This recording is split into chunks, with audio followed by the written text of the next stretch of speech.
समस्त को मोर नमस्कार। आज आपण जेपरी जानिछंती 17 सेप्टेम्बर हमर मोदी जी प्रधानमंत्री जी 75तम जन्म दिवस। आज आम राज्य सारा देश सारा हमर plantation programme mega plantation programme चली एक पेड़ माँ के नाम। तेणुक आम आज आम पंचायत को 500 गछ चारा रोपण आदेश मिली। आम आज महाबंद पड़िया पाखरे आम मंडी पाखरे 500 वृक्षरोपण करुछु। एथिरे मु धन्यवाद देवी समस्त ग्रामवासी तथा आमर पीआरआई सभ्य सभ्यांकर कहीं से समस्ते आसी एक्टिवली पार्टिसिपेट करी आज माने प्रोग्राम को एक सफल मंडित करिसेंती।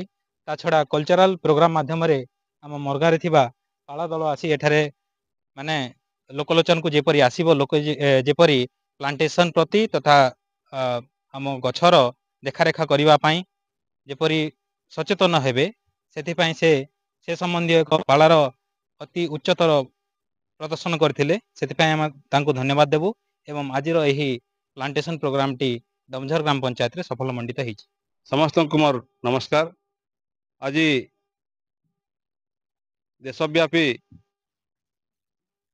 भारतीय यशस्वी प्रधानमंत्री नरेंद्र मोदी जी 75तम जन्मवार्षिक यही अवसर में देशव्यापी समस्त कार्यालय समस्त विद्यालय समस्त गाँ समस्त व्यक्ति विशेष रे आज एक पेड़ माँ के नाम रे वृक्षारोपण कार्यक्रम चालू अच्छी।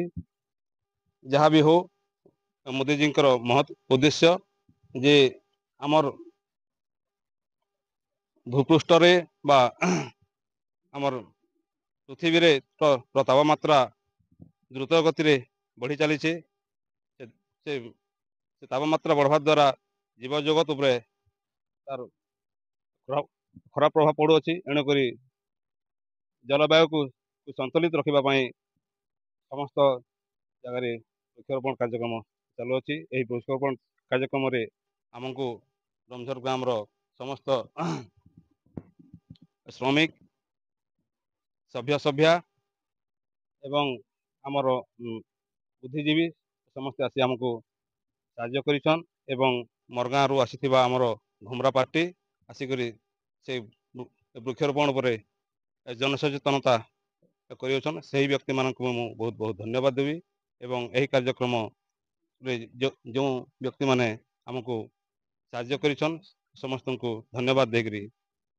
मो ना हूँ जितेंद्र बेहरा गाँव जड़े समाजसेवी आज बोडेन ब्लॉक अंतर्गत डोमझर ग्राम पंचायत रे सरपंच पीओ समस्त वार्ड मेंबर मिलित उद्यम रे आम ग्राम पंचायत रे 500 गछ आमे रोपण करुछु।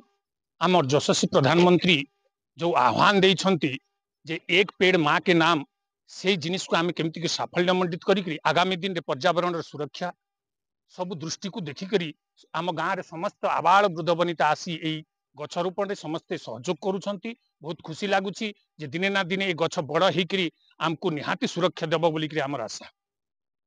मो भारतीय जनता पार्टी रो युवा मोर्चा संपादक आज डमझर ग्राम रे 75तम भारत यशस्वी प्रधानमंत्री श्री नरेंद्र मोदी जी जन्म दिवस उपलक्षे आज आमे जन्म दिवस पालन करुचु। यही अवसर रे आमे आम गाँव रे 1000 गछ आज आमे वृक्षारोपण करिछु एवं यही ग्रामर समस्त बुद्धिजीवी सरपंच पीओ जीआरएस एवं समस्त वार्ड मेंबर सभ्य माने समस्त उपस्थित एकाठी हुई आमे बहुत सुंदर भाव में वृक्षारोपण कार्यक्रम आमे करिछे।